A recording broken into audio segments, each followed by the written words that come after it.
I love my HBCU. And boy, I love it, I love it, I love my HBCU. And man, I hope my team they won one. I hope my team they won one. Yeah, man. I hope my team they won one. I hope my team they won one. I tune into the HBCU Sports Lab to see if my team won or lost. If they lost, I'm quiet as a mouse. But if they won, keep tab. I'ma do the dab, yeah. Dr. Cavil, he know what he be talking about. Mike and Charles, they know what they be talking about. They compress the analytic data with the hip hop. If you know them like I know them, they gon' tell you if your team, if they won or lost, and who the ball, So listen to Professor, yes sir, and pay attention, cause he gon' teach a lesson. This is Dr. Cavil with Inside the HBCU Sports Lab with Ike Washington and Charles Bishop. Mike Washington's out on assignment. 80 Drew will be here, but he's trying to fight a little bit of that Atlanta traffic, while Wilton Jackson II is making sure that we get it right, snacking on healthy meals in terms of granola bar, keeping his figure, I guess they will say, at a young age. It's good that you're doing that early. That's pretty good. But with that being said, can you guess where I am? In New Orleans. Yeah, I was about to say, Xavier. How could you tell? Yes, I'm in New Orleans at the airport, doing another one of those travels as we trying to get you your HBCU sports news. As we hit the road, closing up on the season, we got to do what we got to do. But let me do it appropriately and say, welcome to episode 737 of Inside the HBCU Sports Lab radio show and podcast, the show that's covering the HBCU sporting, HBCU diaspora, all things HBCU sports for institutions, large and small, from the NEIA to the NCAA. We share insights and information on the HBCU sports culture, HBCU athletic aesthetics to facilitate the story of HBCU athletic programs in the business of HBCU sports. I'm your host, Dr. Kenyatta, along with my co-host. Today, that is Mike Washington. He's out on assignment. Charles Bishop, as well as Wilton Jackson II. 80 Drew. We're filming from our home studios in Signal Live, the KCUA's 1230 AM studios with the Texas Radio Hall of Famer. And right, Emmett, it is a big weekend as CIAA championships, SIAC championship bids are on the line. But we're in the beautiful home of Texas Southern University from Houston, Texas. So I'm representing Xavier University. So got to give some love to the home team. But I'm out here with UNCF HBCU partnership on education programs and looking at ways to develop it and increase the pipeline for teachers in education. So very excited about what that looks like. And you know what we do. We continue to get the work done. So let me say, Charles, how are you doing today? Doing well, Dr. Cavil. Had doing double duty today. Did play-by-play for Texas Southern Women's home opener this morning, season opener. They played the Wiley Wildcats. So a little HBCU AC member with Xavier. So Wiley gave him a good game. It was a really good game. Texas Southern ended up opening it up, but there was a point in the third quarter where folks started to get a little antsy.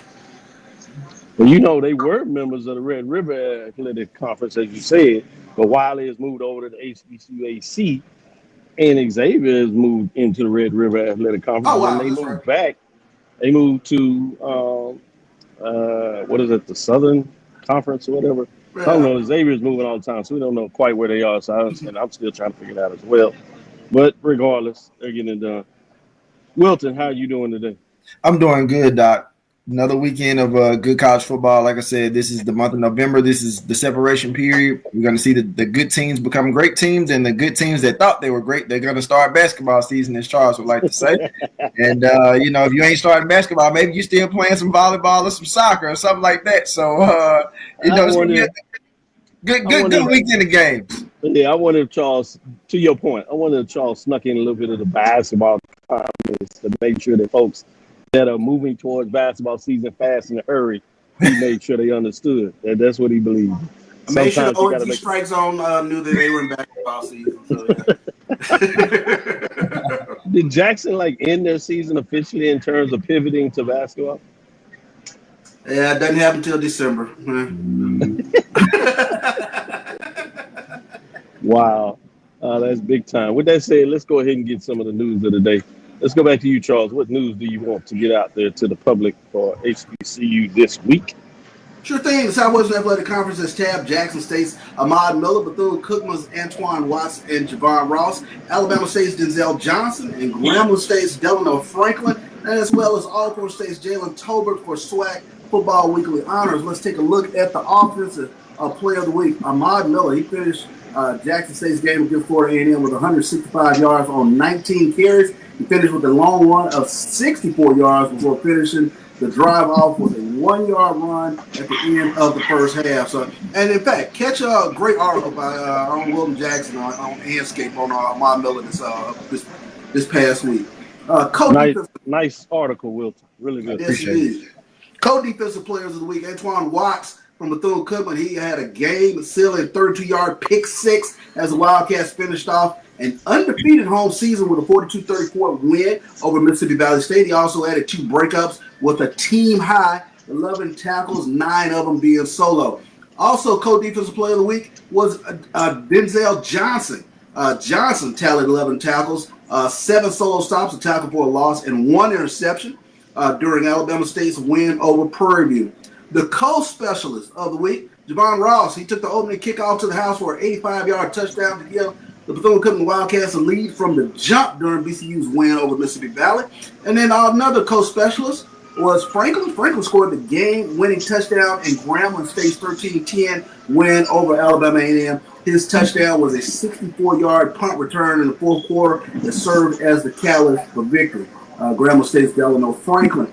And the newcomer of the week was Jalen Tolbert. Alcorn State's quarterback was efficient under center, completing 20 of 24 passes for 222 yards and a touchdown. He also made an impact on the ground, rushing 8 times for 35 yards. And those are your SWAC players of the week. Shout out to the SWAC players of the week. Congratulations.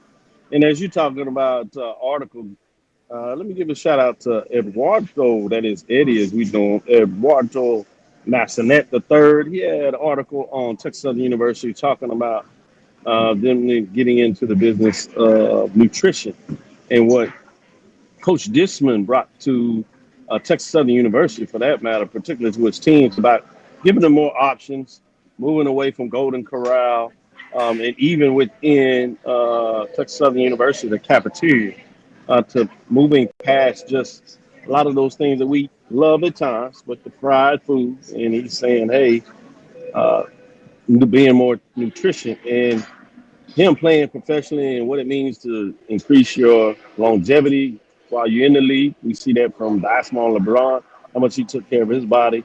And then post is even more important at times of how you take on your body as you get older. So he's a vegan. And so, no, he's not requiring his team to eat like a vegan, but he certainly makes sure they have education, have more options about what that looks like. So with that being said, let me go to you, Wilton. What news do you want to bring to the table? So I'm going to talk about the MEAC Football Player of the Week honors. North Carolina Central wide receiver Chauncey Spikes was named the Mideastern Athletic Conference Offensive Player of the Week. Howard's Kedrick Green was recognized as the Defensive Player of the Week. North Carolina Central's Trevon Humphrey was named Offensive Lineman of the Week.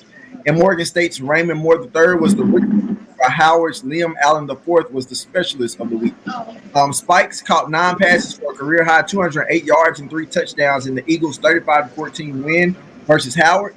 His longest reception was an 80-yard catch. Spike's performance ranks as the 5th highest single receiving yard total in program history.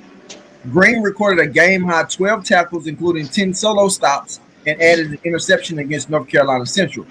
Humphrey graded out at a 94% on his blocking assignments with 5 pancake blocks in the Eagles' 35-14 win versus Howard. He anchored an offensive line that powered North Carolina Central to 471 total yards, including 321 through the air and 150 on the ground. Moore III completed 17 of 30 passes for 229 yards and 3 touchdowns, while rushing for 76 yards on 13 carries in the Bears matchup against South Carolina State. Allen IV averaged 49.7 yards per punt on 5 attempts, including 2 punts over 50 yards and 1 inside the 20. He also recorded a career-long 68-yard punt against North Carolina Central. Good stuff, Wilton. Good stuff, Wilton. With that, let me go back to you, Charles. What other news do you want to put on the table for this week? Sure. Let's take a look at a great article here with regards to Andrew Body. report came out this week. Kyle Mosley broke that earlier this week in terms of Andrew Body getting a good report. His shoulder injury was not as bad as initially feared, so it looks like he could return to action in approximately a couple of weeks. So that would make him roughly around the Tuskegee game. Yeah, be able to close out the season, and a couple of teams continue to go their way. May even have postseason in their life in terms of what that looks like. So, regardless, it's good to see that the injury was not what oftentimes we talk about catastrophic in terms of ending this season. But the fact that there's a chance for him to get out, particularly that final regular season game, that would be significant. So I hope that works out for him. That'd be big time. Wilton, what else you want to share in terms of news of the day? Well, it's not so much of news, but just, considering, I know we'll talk about this in the next segment, but just some of these games, Dr. Cavil. I mean, you got, a lot of cross-divisional matchups in the SWAC this week, other than you have Jackson State playing Mississippi Valley, but you have a lot of those cross-divisional matchups like Southern and Alcorn play this week. Bethune-Cookman and Grambling, FAMU and Arkansas Pine Bluff, Texas Southern, Alabama State, Prairie, and A&M. So really good slate of games to watch this weekend, and I think we're going to continue to get some of that separation and really kind of slowly refine and see which of these teams are really going to be amongst the top of the divisions by the end of the weekend. Wilton, just rub it in. If we looking at last weekend, 2 weeks ago, we talking about the West is ready, coming into play. The West may even host a championship game. And then last week, boy, you talking about that whole week, it was going back and forth in the vibes. 1 minute I was like, oh, we're back to the old East crushing the West again. Then all of a sudden you get a little comeback and you say, oh, West is going to stand up. West is going to stand up. And you end up kind of have, a split, if you would. Grambling won, Prairie lost. And then, so fascinating when you talk about that, what that looks like. So intriguing to me when you think about the East and the West and how that is playing this season to see where that goes. So curious to see if Charles's premonition when expansion first took place, when everybody was saying the West, Alcorn slid over to the West. Everybody was really focused and saying the West is going to be deep. Prairie, Southern, Grambling, Texas Southern, certainly Alcorn. All of a sudden, things shift to the East, and the East just really has dominated the West, to be frank, when you talk about those matchups. So curious to kind of think what that says. And this is another example to see those East-West matchups and see who has the edge. Mm-hmm. What are your thoughts on that, Charles? Yeah, I mean, it's been very interesting to kind of sit back and watch this past season, especially with regards to some of the West teams, sort of making that step forward, Grambling knocking off Jackson State and things of that nature. But, things kind of settled back, if you will, last week. So it'll be interesting going forward to just kind of see what happens with regards to these cross-divisional matchups. Yeah, it's fascinating. Shout out to Grambling because they were the West team that got the best of the East last week. Alabama A&M matchup, so they continue to hold strong. They get another chance this week with a big one, as you said, Wilton, which we'll take a deeper dive and really look at that. But you also get Prairie View with a chance. You get Texas Southern with a chance. Probably the biggest matchup in terms of teams that both need the win to stay in the hunt, with one of the top teams out of the West against one of the top teams in the East. So it'll be interesting to see what that looks like. One of them, Alabama State, will be playing with the quarterback. While you had the good news that it looks like Body will be coming back, it obviously said in a couple of weeks, so he's not going to play this weekend. So that's something to take into consideration as we look in those matchups. But before we take our final segment, any final thought that you want to put on that, Wilton, in terms of where you kind of lean, where you see the strength of the SWAC at this time? I definitely think the strength is still on the east side. Between Jackson State and Alabama. Yeah, I figured that. That's why you brought it up. I mean, it just is what it is. The record says that. Hey, I just watched the game. About his data now. You're absolutely right. I'm not gonna try to beat you up over data. Yeah, I just thought it was convenient that you brought it up. But go ahead. Yeah. I just watched the games, but I will say this though.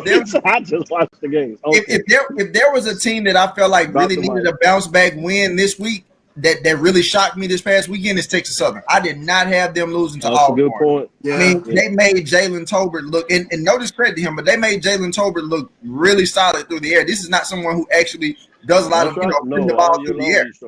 Right. Yeah. Absolutely. And so I think another point before we go to this break, I want to put this out there. I think this is more defining on Texas Southern in terms of where Coach Dishman wants to say the program is going. He really could use this victory. Obviously, he wants it to stay in the race, but that may be a little far-fetched when you look at the schedule for both. That, probably missed the opportunity last weekend to really put significant pressure on Prairie, if you would. Now, it's not over until it's over, but I think it's even bigger than that, regardless whether they get a chance to play for a championship this year. In terms of stating that statement of moving the program forward, the ability to get to 6 wins, 7 wins, this game is on the table to make sure you can do that. So I think you bring up an excellent point when you talk about the challenges Texas Southern had last week. So with that, let's take our first break, come back on the other side, and let's actually get into some of those matchups, break them down in terms of what you can expect this weekend as you look forward to some more SWAC, MEAC football on the side of things, as well as those big matchups in the CIAA SIAC. We'll be right back after this first break. This is the Dean of the College of HBCU Sports, Kenyatta Cavil of Dr. Cavil's Inside the HBCU Sports Lab with Mike Washington and Charles Bishop. Come mix it up in the lab where the course lecture is in session every Tuesday from 6 o'clock p.m. Central Standard Time on Facebook Live, YouTube Spreaker, or the BCSN app, as we discuss all things about the HBCU sports culture, including exploring the week that was in the sporting HBCU diaspora, as well as the upcoming week of HBCU sports. With me, the Dean, the College of HBCU Sports, on Dr. Cavil's Inside the HBCU Sports Lab with Mike Washington and Charles Bishop. Course lecture dismissed.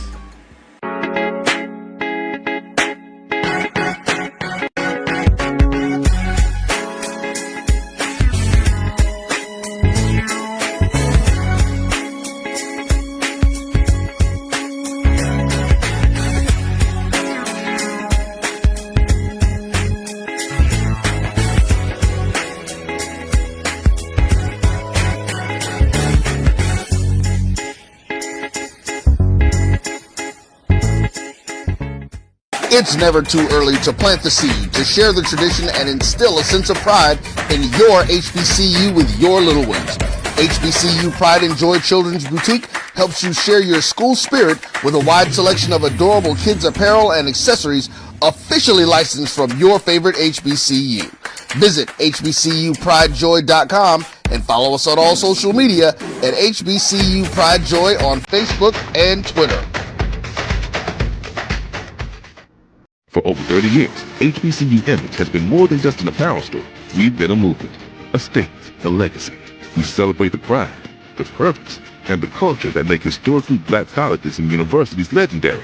Whether you're a student or a lifelong supporter, our gear lets you wear your HBCU story with confidence and style. Because when you wear HBCU Image, you're not just wearing clothes.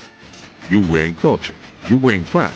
You're wearing purpose. HBCU. College football fans, the Cricket Celebration Bowl is celebrating 10 years of crowning an HBCU national champion. A champion will rise at Mercedes-Benz Stadium on December 13th as the MEAC and SWAC champions clash in Atlanta. Join us for championship football, interactive fan experiences, and iconic marching bands. It's an HBCU family reunion that you don't want to miss. See who will be crowned the next HBCU national champion. For event and ticket information, visit the celebration. Compress the analytic data with your hip hop. If you know them like I know them, they gon' tell you if your team, if they want to lose, and who the ball.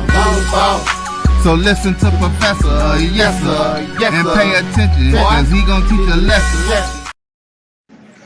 This is Dr. Cavil with Inside the HBCU Sports Lab with Charles Bishop and Wilton Jackson II. As we get back into these matchups, we will give you some updates in terms of Kyle Mosley, HBCU Legends, SBS Plus. We don't have AD Drew to kind of give you his breakdown, the correlation of those things. So we will get back to that next week as we get into some of the advanced analytics in terms of the details. Now, this is the time, Charles and Wilton, that both of them will say that they went 100%.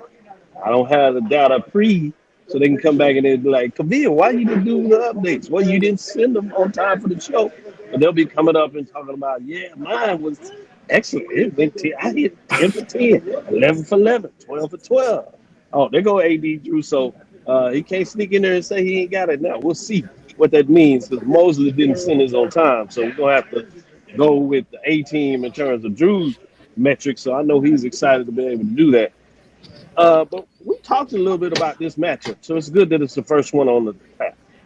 It is number 9 Texas Southern Tigers, 4-4 and 3-2, at number 1 Alabama State, the Hornets that are 6-3 and 4-1. So I'm interested to see what does it mean in this matchup, where you essentially got a top 10 matchup. You got number 9 Houston that goes on the road. This is a charter flight flying in.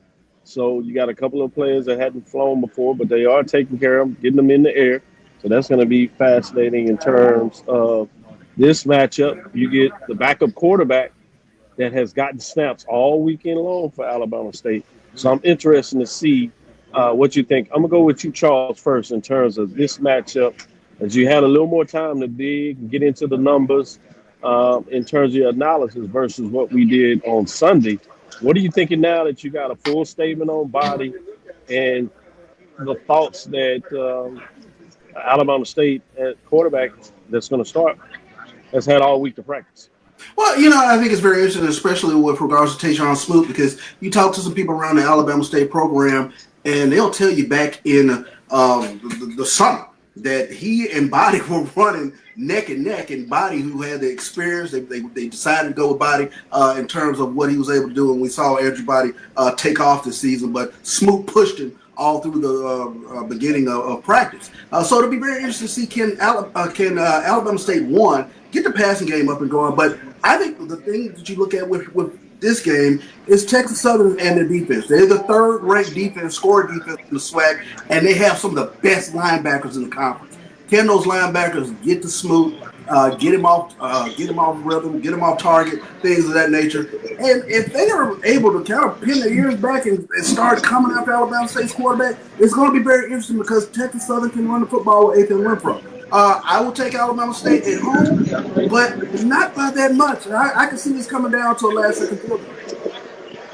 Before I go to Wilton, let me go to you, AD Drew. Do you got any metrics that you want to share before you give any thoughts? And then we'll let Wilton chime in based on hearing these metrics after hearing Charles, see where he wants to go with this matchup. See if it changes his mind some, or maybe keeps him right on pace. Well, Drew had to drop out. He's dealing with the White House new place. So let me go straight to you, Wilton. Without hearing the metrics, what are your thoughts?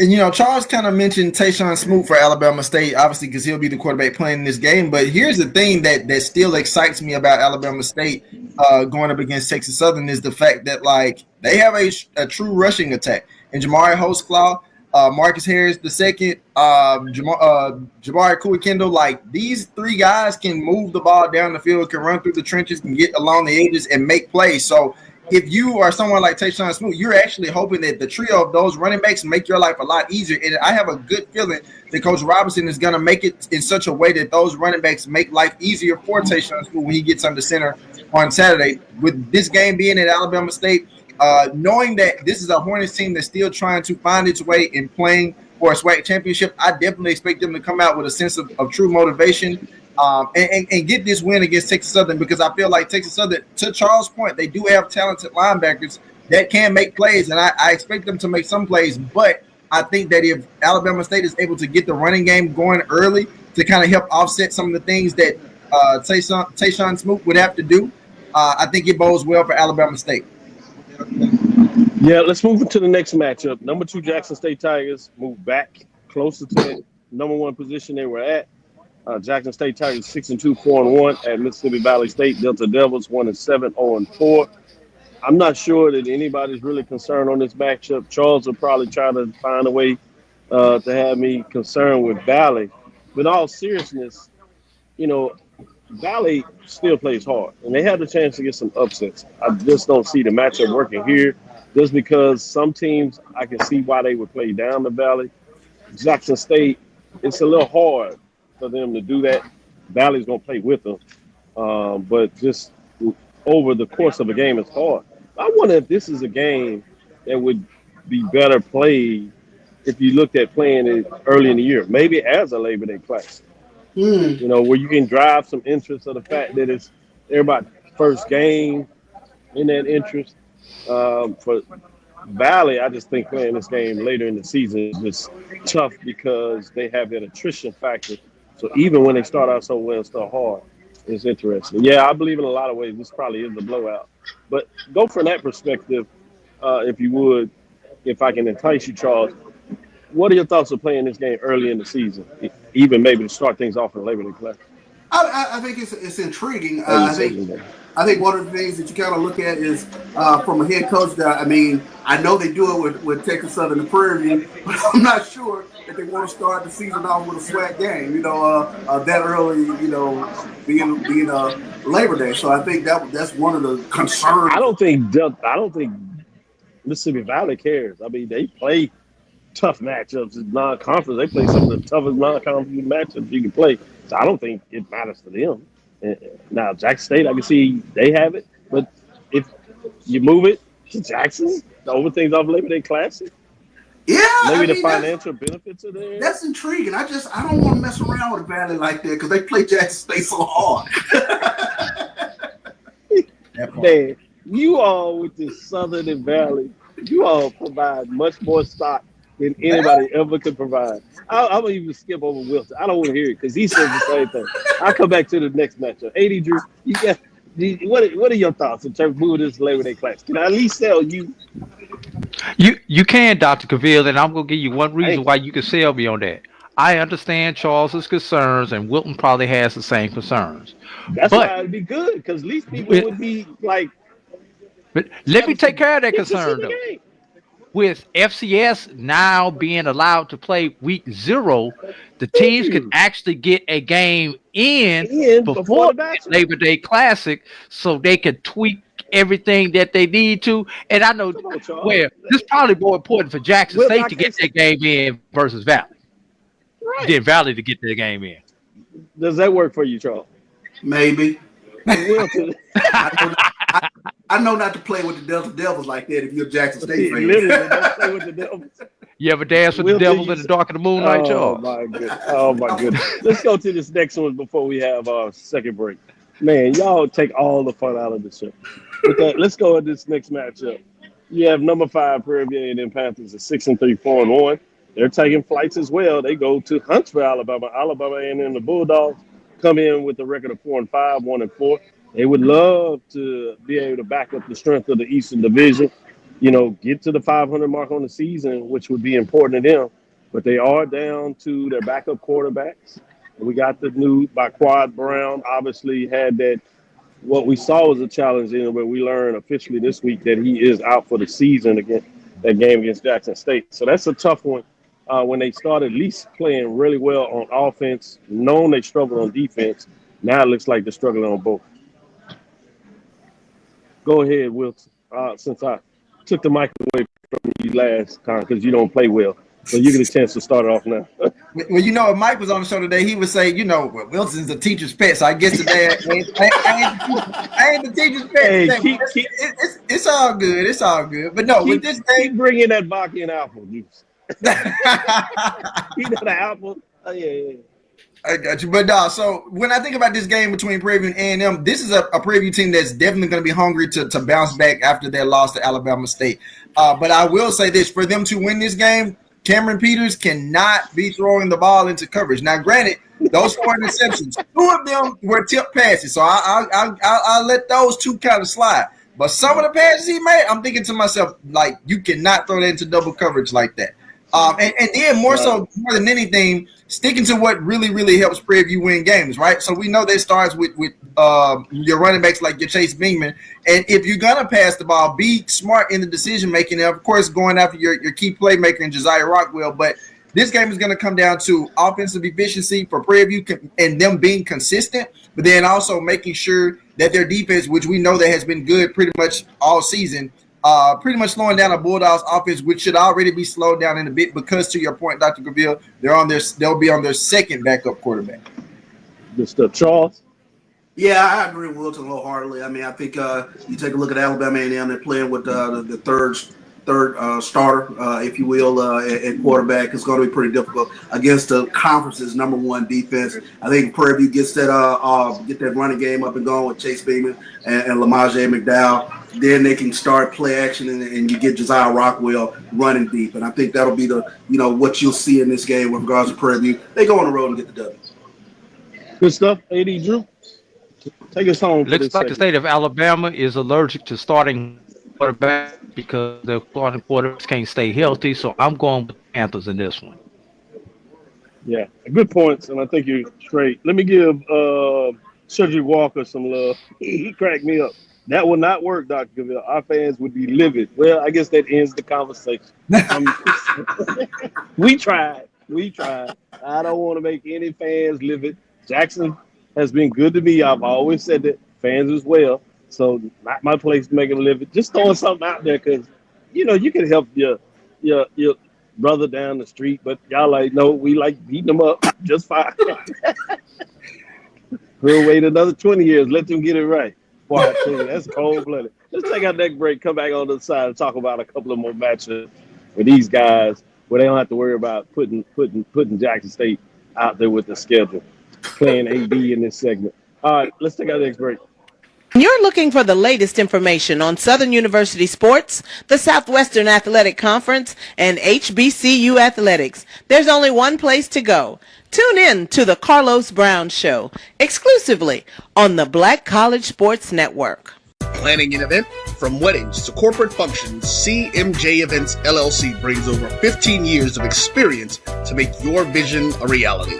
Based in Metro Atlanta and serving statewide, even internationally, we provide versatile event planning and authentic catering cuisines tailored to your needs. Whether it's pregame meals for student athletes, fundraisers, weddings, corporate functions, CMJ Events LLC is your one-stop solution for exceptional service and unforgettable food. Our diverse culinary heritage means we cater to all cultural tastes, dietary needs, and food restrictions, making every meal uniquely yours. Let's make your next event unforgettable. Visit us on all social media at CMJ Events LLC or email us at cmjeventsllc@gmail.com. Also give us a call at 404-664-3882 so that we can start planning now. College football fans, a champion will rise in Atlanta on December 13th. MEAC champion, SWAC champion, the 10th Cricket Celebration Bowl, crowning an HBCU national champion. For event and ticket information, visit thecelebrationbowl.com. Since 2002, Empowerment Resources, Inc., a nonprofit organization, has empowered more than 1,500 youth and adults in Duval and surrounding counties. Through its programs, Journey into Womanhood, Girls Mentoring, Life Skills for Teens, and parenting education coaching. To get involved with programs, volunteer, or donate, visit www.empowermentresourcesinc.org. Follow us on social media, facebook.com/empowerment.resources and instagram.com/empowermentjax. For over 30 years, HBCU Image has been more than just an apparel store. We've been a movement, a statement, a legacy. We celebrate the pride, the purpose, and the culture that make historically black colleges and universities legendary. HBCU Image, a Kenny T's company. ESPN Events presents Red Lobster Band of the Year. Returning to Atlanta on December 12th, 4 bands will qualify for the big stage, where 2 national champions will be crowned. Follow us for rankings updates throughout the season, and join us on December 12th for event and ticket information. Compress the analytic data with your hip-hop. If you know them like I know them, they gon' tell you if your team, if they wanna lose, and who the ball. So listen to Professor, yes sir, and pay attention, cause he gon' teach a lesson. This is Dr. Cavil with Inside the HBCU Sports Lab with the professors. That's Professor Bishop, Professor Jackson II, Professor Drew. Let's get back in these matchups. And I had them flipped. I had Prairie View at 5, but this is actually South Carolina State, and they should be at number 3. So this is a 3 versus 10 matchup. Howard Bison had a tough loss last week to North Carolina Central on the road, but now they got to go back on the road a little further south as they go to South Carolina. This is number 10 again. Howard Bison 4-5, 1-1 at what should be number 3 South Carolina State Bulldogs is 6-3, 2-0. The Bulldogs look to stay in the race as they are actually chasing and trying to stay with Delaware State, the Hornets, that are also 2-0 with North Carolina Central. We'll talk about them further down the road. But let's jump right back into what your thoughts are on this matchup. Again, South Carolina State being at the top of the conference as the reigning MEAC champions, to me, are not getting any shine. That's just weird to me. And this is a proud program, many championships. I just don't understand how this happened, but sometimes it does. Wilton, Jackson II. What are your thoughts in terms of this matchup? You know what, Doc? This is really going right into Chennis Berry's hindsight and what he feels like for where he wants his team to be. He doesn't need the spotlight for his team to play well. And I think that's exactly what you're seeing. Since they had that loss to Charleston Southern in the end part of September, they've won 4 straight. And you talk about the play of William Atkins, the fourth, their quarterback. He's really come on over the last couple of weeks and played exceptionally well for the Bulldogs. And they're really starting to click at the right time. And if you're a coach, if you're Coach Chennis Berry, this is exactly what you want. You had some shaky moments, kind of starting off the season, but they're starting to come together. And again, in the MEAC, we all know that because conference play just started 2 weeks ago, you lose one game, that might be your chance of missing out on potentially winning the MEAC championship and or a berth into the Celebration Bowl. So I think that with South Carolina State, I think they get the win against Howard. Howard has been inconsistent pretty much the entire year. I just think it's going to be too much William Atkins, too much Tyler Smith on the ground. As long as South Carolina is able to have that balance of the both of them in orchestrating their offense and getting stops against Howard's offense, which pretty much is a strong rushing attack, then this is a game that South Carolina State is going to win. Good stuff. Good breakdown, Charles. Yeah, I agree with Wilton wholeheartedly. I think when you take a look at it, the question for me, can Howard score enough? I mean, I just think they're in the bottom of the conference with regards to offense, and they're going to be on the road taking on South Carolina State. And like you said, Chennis Berry and the South Carolina State Bulldogs, they're just creeping in the weeds. Nobody's talking about them. All the spotlight is on Delaware State, and it's perfect for South Carolina State to just do what they do week in, week out. Like Wilton said, a little bit too much William Atkins for Jordan Smith. He's one of the top receivers in the conference as well. So they can get that passing game up and going. They'll be just fine. William Atkins, 363 yards last week throwing the ball against Morgan State. Eddie Drew? This is one where there's a metric that says Howard could potentially pull off the upset in this particular game, fellas, and I am looking at my BCSN efficiency rating, which I debuted on the show this past Sunday. Nice. And Howard comes in at number 10, even though they're a negative 1.55. But look all the way down there at the bottom, everybody, at negative 5.22 in South Carolina State.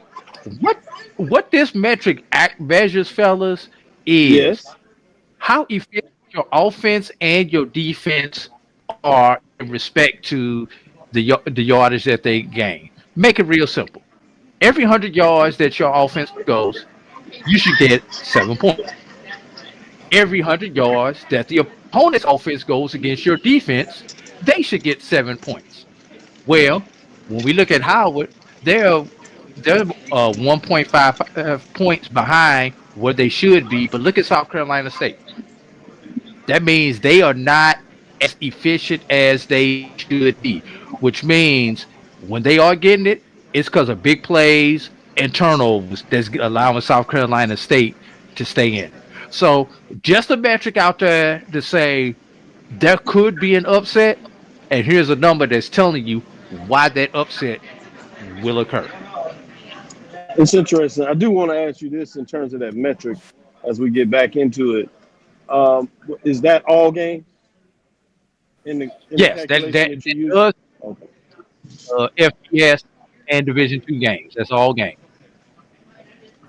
With that being said, let's move on to the next matchup and get back in there. I'm going to stick with you, Drew, and let you do your matrix and see if it throws Wilton and Charles off in terms of Delaware State Hornets against Morgan State Bears. The Hornets sit at 6-3, 2-0.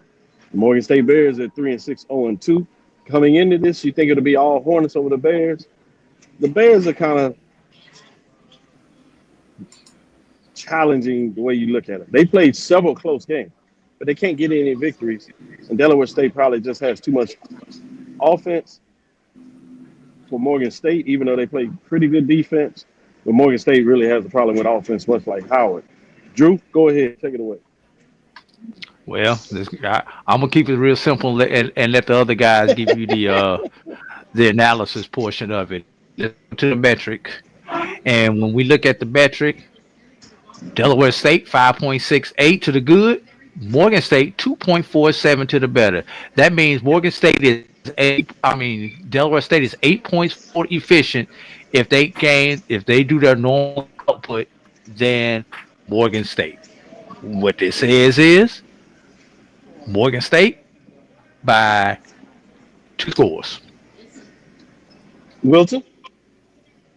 I got Delaware State winning this game. I know this game is at Morgan State, but I definitely think go ahead.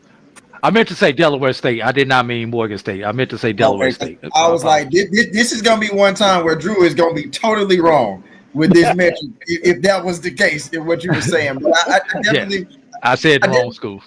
I got you. No problem. Like, I definitely think that this is a game that Delaware State will win. I don't think it'll be a blowout, but I definitely think it'll be a win. I just think that as long as the rushing attack for Delaware State comes on strong like it has been in recent weeks and really throughout the season, this is a team when they're able to run the ball and then allow for Caden Bennett to open the field up in the passing game, they're a really dangerous team. They have a key wide receiver, Najee Lally, who is really, really talented and has been coming up with some spectacular plays for the Hornets on offense in the passing game. But I think the one thing that maybe concerns me a little bit, but again, because Morgan State has struggled offensively throughout this season, is that there are times where Delaware State gives up big punches of yards like they did last week against Norfolk State. And that's no discredit to Norfolk State because you wanted the game to be entertaining and you knew that there were going to be some plays that they were going to get off. But I think for me, in watching Delaware State make that game a lot more interesting than what it had to be in the second half, I expect them to make sure they have adjustments ready and made to slow down or to definitely essentially contain Morgan State from scoring any points should that actually happen in this game. Charles, where are you with this matchup? I'm going to take you back to Bethune-Cookman and South Carolina State. Remember that fourth quarter where Bethune-Cookman scored a ridiculous amount of points. I think they put up 28 in the fourth quarter, and they haven't looked back since. Morgan State putting up 20 in the fourth quarter last week. Is that a precursor of that they figured out something on offense? I think it could be a little bit of a challenge with regards to Delaware State. Watch this. I'm going to go out on a limb. I'm going to take Morgan State at home. Ooh, fascinating. Let's take our last break with that tease. They get everybody excited for a minute. Yeah. Didn't know what to say after that one. But that being said, let's take our last break and come back on the other side. Give you a couple more matchups and get you prepared to look at the games this weekend, especially as you look at this Hornet versus the Bears, because Charles just called an upset. Let's stick with it. We'll get right back after this break.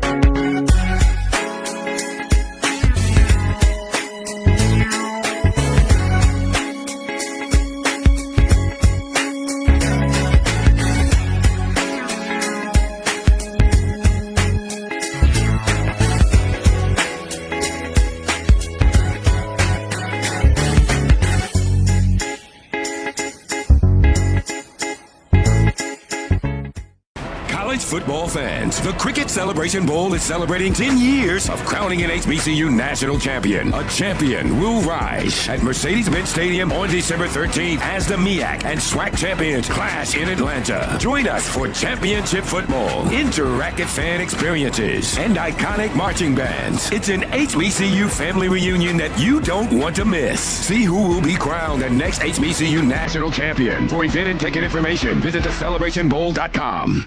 For over 30 years, HBCU Image has been more than just an apparel store.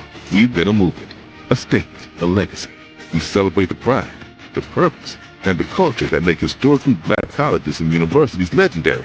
Whether you're a student or a lifelong supporter, Our gear lets you wear your HBCU story with confidence and style. Because when you wear HBCU image, you're not just wearing clothes.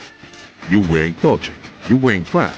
You're wearing purpose. HBCU. With over 25 years of serving our communities, Destiny Financial Services, a division of Global Life, is here to help you and your family through difficult times. From cancer care to accidental industries to cardiac care, we all know that there are times that you can't control what happens in your life, but you can be prepared to weather the storm when it comes. Call DFS at 877-300-8269 or visit the website at www.globelifeinsurance.com. That is 877-300-8269, or again, the website at www.globelifeinsurance.com. ESPN Events presents Red Lobster Band of the Year, a title reserved for elite HBCU marching bands. A season-long competition that culminates in Atlanta on Friday, December 12th. Drum majors, percussion, drill, auxiliaries, musicality. All aspects will be examined by the toughest judges in the world of college bands. 4 will qualify for the big stage, where national champions will be crowned. Follow us on social media for rankings updates throughout the season. And join us in Atlanta on December 12th for event and ticket. Compress the analytic data with your hip hop. If you know them like I know them, they gon' tell you if your team, if they want to lose, and who the ball. So listen to Professor, yes sir, and pay attention, cause he gon' teach a lesson. Dr. Cavil's inside the HBCU Sports Lab with Michael Washington, Charles Bishop. Let's get back into it. Let's look at this matchup. Norfolk State Spartans at 1-8, 0-2 at number 6 North Carolina Central equals 6-3, 1-1. Michael Vick can do any magic. He pushed a lot into that last Thursday game, doing everything he could, at least make it close. Had a couple of chances in the game. Interesting. Late turnover made it challenging. They did get back into the end zone and made it a 7-point game. Couldn't get an onside kick or a stop. But with that being said, Charles, what are you with this game? Do the Spartans have a chance? No, the Spartans, that was their last gasp last week. They gave it all they got, and they came up short. And now, here comes some elbows come flying now. So Walker Harris, North Carolina Central offense, they're up and rolling this weekend. So I look for them to win that one big. Wilton? Basketball season is, boy, I tell you, it's here now. So I think at Norfolk State, it's time to, get the basketballs coming out. Like Drew said, put them out on the court. I need to hear some. Exactly, Charles. I need to hear some squeaking on the floor because it's basketball season in Norfolk. I just think it's going to be too much Walker Harris, Christian Mosley. I think they get the job done. This is very much a hungry North Carolina Central team that's still hoping to get back or still hoping to win the MEAC and get back to the Celebration Bowl despite that one loss. And I just don't see them dropping another game. Especially against Norfolk State in that quest to do that. Yeah, Coach has pretty focused. I don't think Spartans have enough. But AD, Drew, any final thoughts?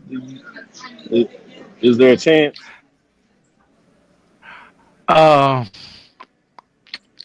Pregnant pause. Norfolk, you have a new women's basketball. Good chance to y'all not nice. Read the bio and find out who the basketball coach. No metrics are needed in this game. This is 100% eye test, and I need glasses so thick to see Norfolk pulling this one off Dr. Cavil. They don't make Coke bottle glasses anymore, so I don't see it. Wow. Let's go to the next one. I think in a lot of ways, while this is just a 7 versus 8, I think this might be one of the most interesting games this week. The history of Grambling going into the hole. We've seen this matchup, right? A couple of years before Bethune-Cookman made the decision with FAMU to go to the expansion. Now we get it a couple of years into the scheduling, and you have number 8 Bethune-Cookman Wildcats is sitting 5-4, more importantly, 4-1 at number 7 Grambling State Tigers 6-3, 3-2. Grambling has a couple of big wins as they put themselves one game behind Prairie. Obviously, they don't have the tiebreaker, so they need a couple of things to go their way. But they like to push the limits and just finish the season strong. You got the Wildcats sitting at 5-4, 4-1. They still have Jackson State on the schedule. Yes, they did lose to Alabama State, but they have a lot of reason to play well in this game as well. 80 Drew, what are your thoughts in terms of the Wildcats going into the hole in Louisiana? North Louisiana, that be. Dr. Cavil, you know you broke protocol. You should never ask a rattler to start the discussion when talking about that school on the beat. But so that I can keep your respect level at where it is. This is an intriguing matchup. You've got all O, no D, Bethune-Cookman going up against Grambling team. Who is he playing anybody? Somebody help me out. Is he playing this game? No. That's the point. That's my point. Grambling have to put up points to be able to keep up with the Wildcats. And without decent being there, I just don't see it happening. And Grambling, soon, as long as they are not looking ahead to next week, I think Bethune-Cookman is this from going away. Wow, interesting. I mean, people win big in the hole. Even calls just don't quite go your way to do that. Even they find a way to at least make it close. Wilton, Jackson. Doc, this is a real intriguing matchup to what Drew just said. And I think that when I say it's intriguing, it's just because on one side you think to yourself, well, you know what Bethune-Cookman can do offensively with Cameron Ransom and the weapons that they have, the speed that they have on offense. But they can't stop nobody. This is the same team that went toe-to-toe with Valley last week and let Valley score at least, 30 points? I want to say Valley scored over 30-plus points, right? So in that, knowing that if this is a Grambling team that can remotely get Trey Bradford going, their running back, in addition to the backup quarterback that they have under center now, and then the fact that Grambling is also playing at home. So if you're Bethune-Cookman, you need to be, locked and loaded coming into this game, this road game. But something I want to point out in addition to that is that at this point in the season, when the season started, I did not have Bethune-Cookman having 5 wins right now. Yeah. And more than that, like the last time I was just doing some research today, the last time they had a winning season was 2019. So depending on how they got a tough schedule also to end the season too. So just kind of depending on how things go, this could help in terms of them finishing with a winning season if they get this win against Grambling. They got one more win coming, Wilton.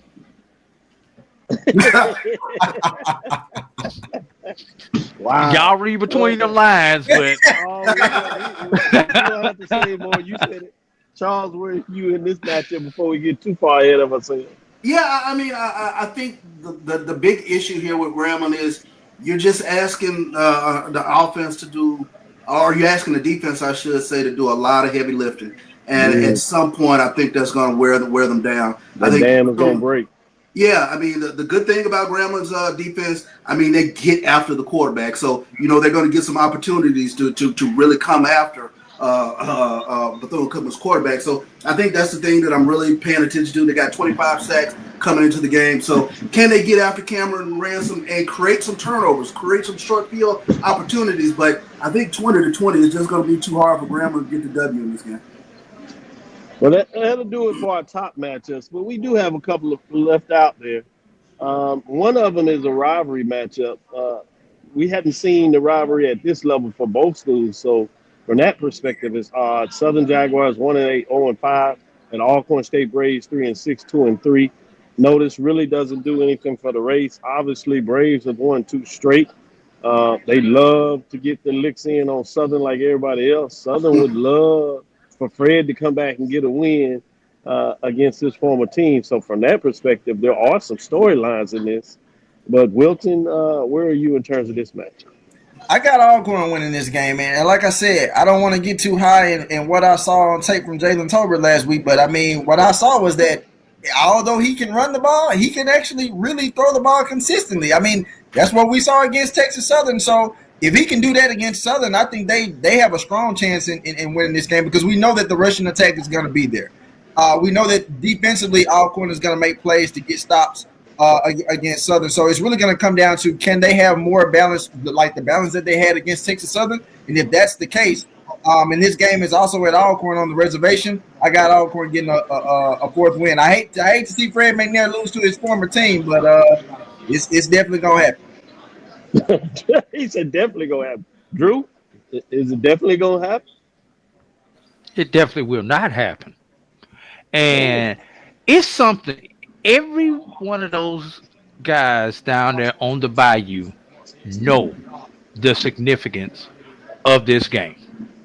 Whether they want Fred McNair to be considered their coach next year or not, those kids down there, when your coach is going back to play his alma mater and the place where he coached, and if there's any ounce of fight in the Southern Jaguars, any sense of pride, they are going to play above and beyond what they are capable of. Southern,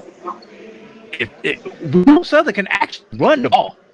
Yeah. They have one of the better running backs in the conference. They have a decent run game. They just don't do anything. So if that defense can create short field where they're throwing it down and figure out a way to do that and shorten the game, Southern can go in here and pull off a victory, and Fred McNair can stand on that big A in the middle. That's the logo, everybody, and tell them, screw y'all. Y'all did me dirty. This field is still mine. Charles, he tried to sell you, but your look just says you're not buying it. Listen, they can want it all day for Fred McNair, but they can't. Exactly. They can't stop the run. That's the issue. I mean, and Alcorn still has Jacorian Sewell back there. They got Reggie Davis. They got a nice 1-2 punch, and I think you saw it last week with Texas Southern. The fact that they were able to run the ball, it really opened things up. And they were able to get the passing up and going. So, Jalen Tolbert, I think, is going to have a fun time on the reservation because, listen, they can't lose to a 1-8 Southern at home. That ain't gonna play out well at all. So I got the Braves in this one. But you know what, Drew? If Southern finds a way to win this game, we talk about how wacky the West is. This would be one of those wacky moments. Super wacky. Yeah. Yeah. And hey, this is that week every year where crazy stuff happens. The second week of November, something always crazy always happens. This is the straight jacking game, everybody. This is the crazy man game. That was my metric for picking Morgan State. Hey, I like it. So Drew has his, Charles has his. Let's get this one in here. Florida A&M Rattlers at 3-5, 2-2 at Arkansas Pine Bluff Golden Lions 3-5, 2-3. Can this be the year while Golden Lions just sitting 3-5? Can this be a pivot turning point where the Golden Lions get both Southern and FAMU in the same year? That doesn't happen very often. Charles, quickly, what are your thoughts? Is there a chance Golden Lions get this? Which way you go? No, I'm going to go with the Rattlers. I'm going to go with the Rattlers on the road. Jackson, you going Rattlers or Golden Lions? I'm going to go with the Rattlers, but but I'm not going to lie to you. I'm hoping that Arkansas Pine Bluff finds a way to maybe potentially get another win in this season, but I'm definitely going with the Rattlers. He even say what he say he wants to get it. It's a maybe potential. Drew? I refuse to comment on the grounds that my orange and green card may get revoked. Let's just hope the rattlers don't rattle. That's all I'm gonna say. They've been finding a way to FAMU lately. We're gonna go through these two really quickly. Virginia State, the mid-major games, we got to give them some love. We did the deep dive on Tuesday. 7 Virginia State Trojans against number 2 Virginia Union Panthers. The Panthers at home. Can Trojans do it back-to-back years? Charles, yes or no? No. Jackson, Wilton? Too much Curtis Allen. I think this is their year. No love for Dr. Henry Fraser. Drew, he's even silent on that one. The next one may be a little more interesting. Number 9, Livingstone Blue Bears, 5-4, 4-3 at Johnson C. Smith Golden Bulls, 8-1, 5-1. Number 3, they get it done. They're in the championship game. What are your thoughts in terms of this? Drew? Not after what happened to Johnson C. last year, no. They Wilton, Johnson, Smith gets it done. Yep, they do. Charles. Go to Bulls. We didn't go over Albany State. We kind of wrapped that up. We said it's in there. You do have Benedict Tigers, Savannah State playoff hopes on the bid, trying to make sure they're the other representative in the SIEC. Then obviously you have number 5 Kentucky State Thoroughbred 7-6-1 at Lane Dragons 0-9, 0-7. So if Benedict can't get the win, Kentucky State is right in the place where they might be heading back down south to Albany State the following week for a championship game. That'll do it for us as you have those matchups there. Get back into it, and we'll close things up right here. In terms of Dr. DeVille's Inside the HBCU Sports Lab, as I said, here in New Orleans at Louis Armstrong International Airport. Good to be in New Orleans. Great food, great fun always. But it's time for me to bid adieu. I'm going to find a way to Seattle, see if I can catch up with y'all there as I continue to make moves for Texas Southern University and the College of Education. Thank you for listening to Inside the HBCU Sports Lab. Make sure you share our podcast with your friends and colleagues. I am Dr. Kenyatta, Cavil, the Dean of HBCU Sports, coming inside the lab in the College of HBCU Sports with Mike Watson and Charles Bishop. Again, we want to thank you for listening to Dr. Cavill's Inside the HBCU Sports Lab with Mike Watson and Charles Bishop. It's every Tuesday and Thursday at 6 o'clock Central Standard Time. On Sundays at 9 a.m. we will be back at it. We might even push the show up a little bit or back a little bit. I will make sure that we get the information out to y'all, particularly to the gentlemen, but we do plan on having a show on Sunday.